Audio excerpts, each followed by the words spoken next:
बिस्मिल्लाहिर्रहमानिर्रहीम। देखती आँखों और सुनते कानों को अस्सलाम वालेकुम।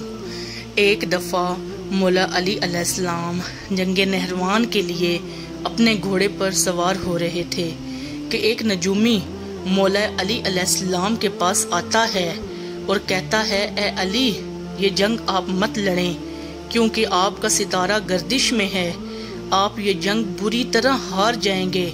मौला अली अलैहिस्सलाम उसकी बात सुनकर घोड़े से नीचे आ जाते हैं। उस नजूमी को कहते हैं, अच्छा तुम सितारों का हाल जानते हो?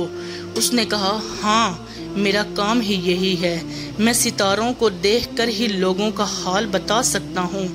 आपका सितारा गर्दिश में है, इसीलिए आपको बताया कि आप ये जंग हार जाएंगे। मौला अली अलैहिस्सलाम ने उस नजूमी को कहा, अच्छा वो सामने एक घोड़ी है जो पेट से है, तुम बताओ उसके पेट में नर है कि मादा है? उस पर वो नजूमी खामोश हो गया।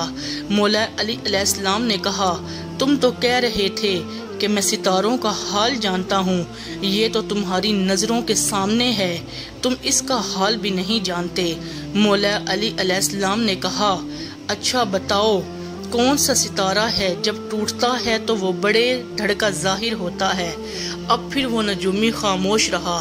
मौला अली अलैहिस्सलाम ने कहा, अच्छा चलो बताओ, इस घोड़े के पाँव के नीचे जमीन पर एक चीज है, वो क्या है? नजूमी को कुछ समझ ना आई और वो खामोश रहा। मौला अली अलैहिस्सलाम ने कहा, आसमान तो क्या, जमीन पर भी जो कुछ तुम्हारे सामने है तुम उसको भी नहीं जानते।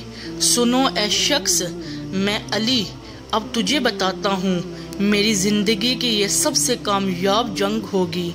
मेरे 10 लोग भी इस जंग में नहीं शहीद होंगे और मेरे मुखालिफ के 10 लोग भी नहीं बचेंगे।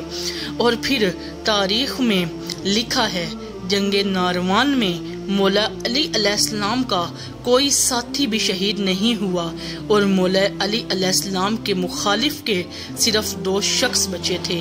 सुभान अल्लाह।